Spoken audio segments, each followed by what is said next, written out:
Olá, queridos alunos, olá, internautas. Dando prosseguimento ao nosso curso de Sociologia, nessa aula nós vamos comentar um pouquinho a respeito da violência. Faremos uma análise da violência, na verdade, com a intenção de complexificar a sua visão sobre esse assunto, de trazer novas perspectivas sobre isso e a função social da violência, tentar relacioná-la com a sociedade em geral. Muito bem, sempre quando a gente começa uma discussão a respeito da violência, a gente começa levantando a questão: será que o ser humano é um ser naturalmente violento, um produtor inato de violência? Qual é o caráter, qual é o papel, qual é o peso da violência na constituição, na formação e na perpetuação ou na destruição das sociedades humanas? Ora, é interessante você pensar que o ser humano é o único de todos os animais que existem na Terra com a capacidade de destruir inteiramente o planeta em que ele vive, né?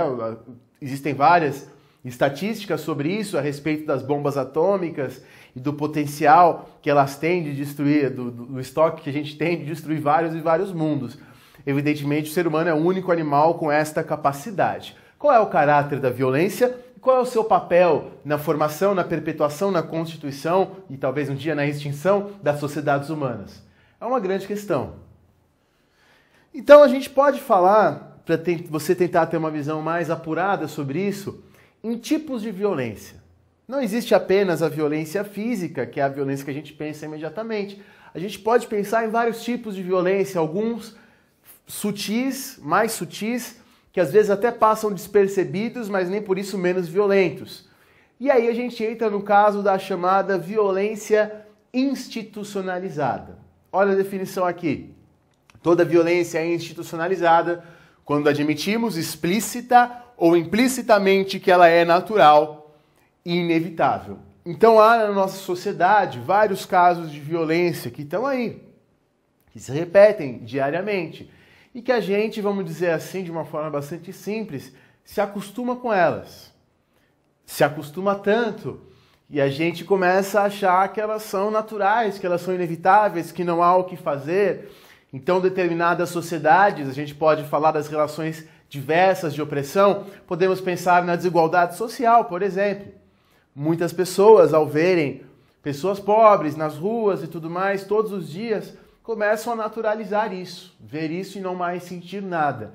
Esse é o momento que a violência, então, se institucionaliza. A pobreza, você priva o outro de meios de sobrevivência, você priva o outro de comida, e quando você começa a achar isso normal, natural, temos uma violência que se institucionaliza.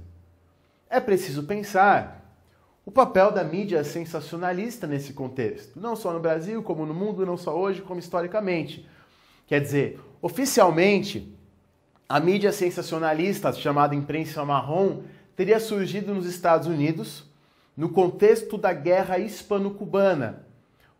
Dois grandes empresários da mídia, entre eles o Pulitzer, que todo mundo já ouviu falar, teriam feito um jornal nos Estados Unidos que teria tido um papel fundamental para convencer os norte-americanos a entrarem na guerra entre Cuba e Espanha. E como se sabe, essa guerra, no final do século XIX, resultou num domínio dos Estados Unidos sobre Cuba.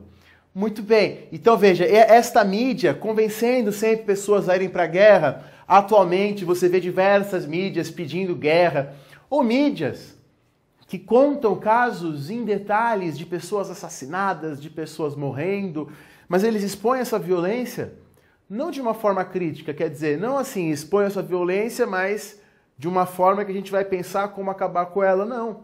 Muitas vezes essa mídia sensacionalista coloca essa violência na televisão, no rádio, no cinema, onde for, com a função simplesmente de continuar vendendo. Essa mídia se alimenta desse sangue, né? Como diz uma música famosa, aos jornais eu deixo meu sangue como capital. Usam o sangue como capital para a sua perpetuação. E isso, de alguma forma, contribui para uma cultura da violência. Gostaria de ler agora com vocês um texto muito interessante do professor Norberto. É, na verdade, um texto maior sobre a questão da violência entre os gladiadores. Eu selecionei um trecho um pouquinho longo, mas muito interessante para a gente pensar essa questão da violência. Vamos ver.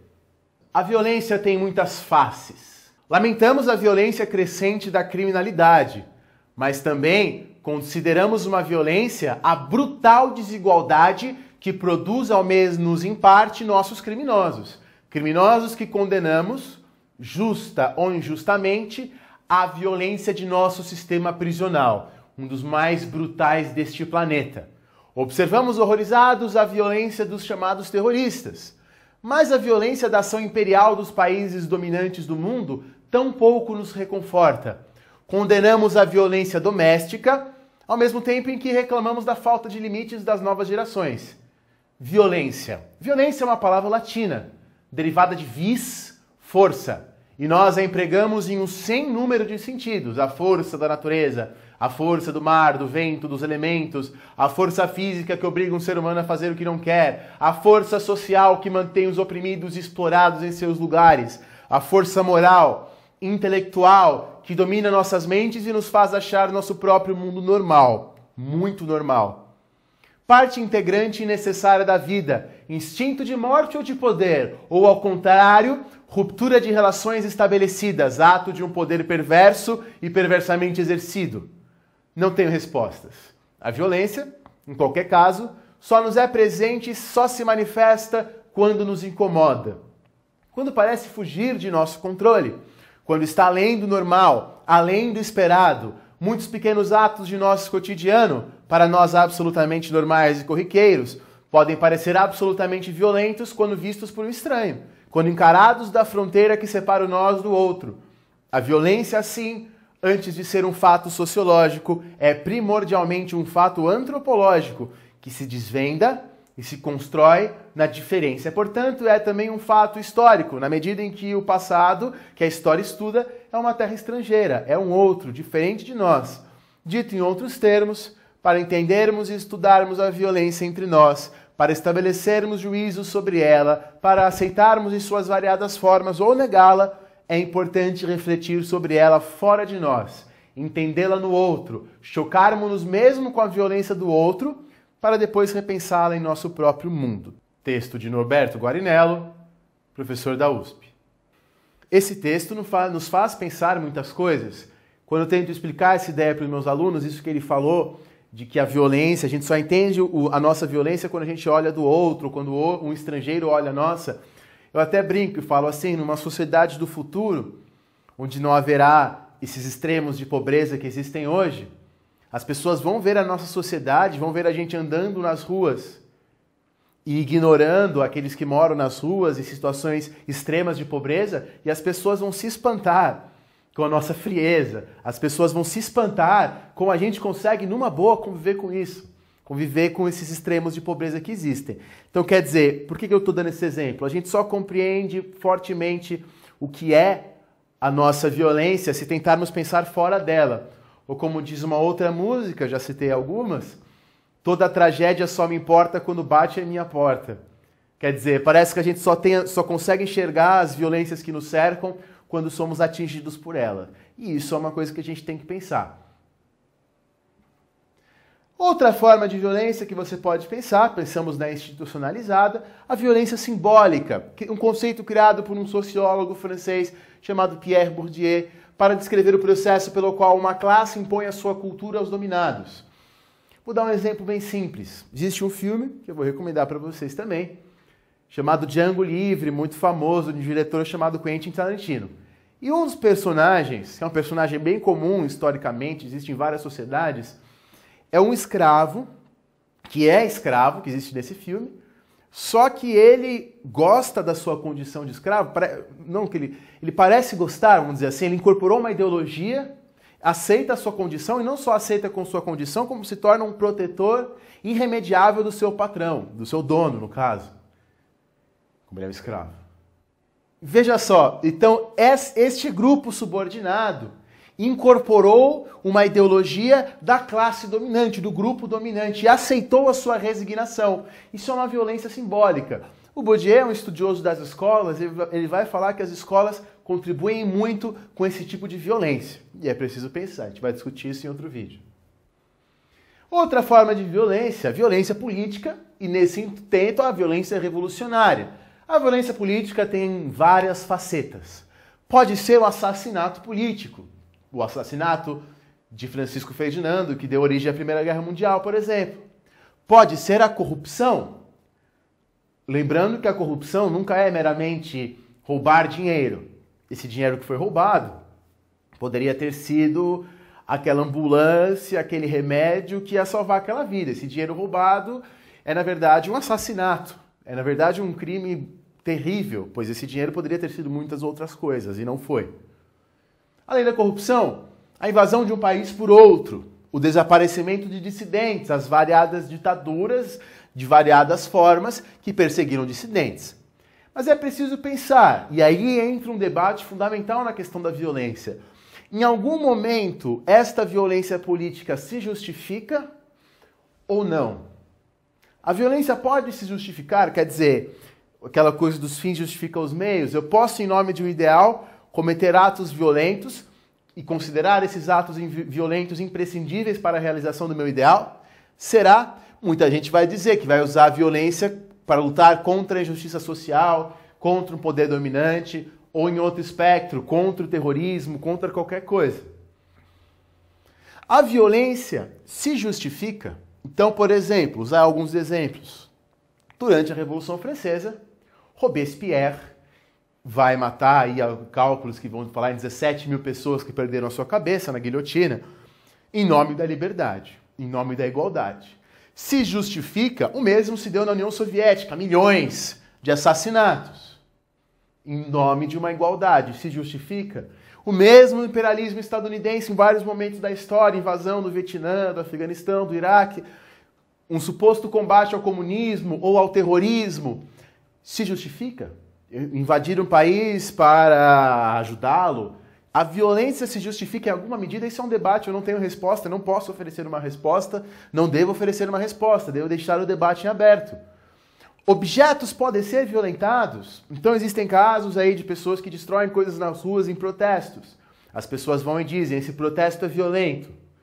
Outras, em contrapartida, dizem, esse protesto não é violento, uma vez que só pessoas podem ser violentadas. Carros não podem ser violentados. Vidros não podem ser violentados, apenas pessoas. A violência maior estaria na pobreza. Isso seria uma reação. Para pensar, são debates que estão em todo momento na mídia, na atualidade. Mostrei aí para vocês alguns tipos de violência. Podemos pensar em vários outros. Não é meu intento aqui mostrar todos, e sim tipificar e fazer você pensar várias formas de violência. E eu vou propor uma definição, muito inspirada num livrinho pequenininho chamado Que é Violência, de um filósofo da Unesp chamado Nilo Dalia. E veja só, uma definição possível para a violência, entre as várias outras que a gente pode pensar, é definir a violência como uma forma de privação. Privar você de algo que deveria ser seu. Privar, tirar, destituir, despojar, desapossar alguém de algo. Todo ato de violência seria uma forma de privação. Então, por exemplo, privar você de sua vida, te matar, um ato de violência. Privar você do seu direito como pessoa de sobreviver à fome, à desigualdade. Privar você do seu direito como cidadão de votar é uma violência. Privar você dos seus direitos de cidadão pela corrupção é uma violência. Sempre que temos o sentimento de privação de algo que está sendo negado a nós sem uma razão sólida e fundamentada, posso estar seguro de que uma violência está sendo cometida. Quando eu privo eu de algo que não deveria ser privado, sem uma razão sólida e fundamentada, cometo um ato de violência. É uma definição interessante para você pensar até onde que ela se aplica. E para a gente encerrar esse videozinho, vou mostrar para vocês uma poesia e um trecho de uma música. Aqui uma poesia de Eduardo Galeano, chamada O Medo Ameaça, para nós pensarmos um pouquinho numa sociologia do medo. Se você ama, terá AIDS. Se você fuma, terá câncer. Se você bebe, terá acidentes. Se você come, terá colesterol. Se você fala o que você pensa, o que você quer, terá desemprego. Se você anda pelas ruas, terá violência. Se você pensa na sua condição humana, terá angústia. Se você duvida das coisas que estão ao seu redor, terá loucura. Se você sente, de fato, terá solidão. O medo ameaça. Esse poema coloca para nós a questão do medo. Coisas que o medo me impede de fazer. Por conta do medo eu não como, eu não falo, eu não ando, eu não penso, eu não duvido. O medo me priva. Lembrando Se você aceitar uma definição de violência é uma forma de privação, e se você aceitar que o medo nos priva de várias coisas, podemos dizer que uma sociedade baseada no medo é uma sociedade violenta, pois ela nos priva de direitos como andar, pensar, duvidar. E aí uma música do Rapa, que vai tratar dessa sociedade do medo, dessa sociedade violenta, no qual ele fala: as grades do condomínio são para trazer proteção, mas também trazem a dúvida se é você que está nessa prisão, já que você se prende num condomínio por medo. Paz sem voz não é paz, é medo. Então muitas vezes se advoga uma paz, mas uma paz que não me permite andar, que não me permite falar, não é uma paz, é medo. E o medo como privação é uma forma de violência, no raciocínio que a gente desenvolveu. Muito bem, então vamos agora rememorar o que falamos nessa aula. Muito bem, nessa aula levantamos questões a respeito do papel social da violência, o papel que a violência exerce na sociedade. Pensamos em alguns tipos de violência: institucionalizada, política, revolucionária, simbólica. Propus quando ela se justifica, quando ela não se justifica, propus a questão, sem colocar uma resposta. Podemos pensar em tipos de violência, em formas nas quais a violência se exerce e muitas vezes se passa imperceptível. E o caso do medo. O que é uma sociedade baseada no medo? Em que o medo determina nossas relações. Qual é o papel do medo nas nossas relações sociais? Evidentemente que esse assunto não se encerra aqui. Há muito mais coisas que a gente pode discutir e pensar sobre a violência. Tentei aqui introduzir você, colocar algumas questões iniciais para você pensar isso. Muito obrigado, um grande abraço, até a próxima.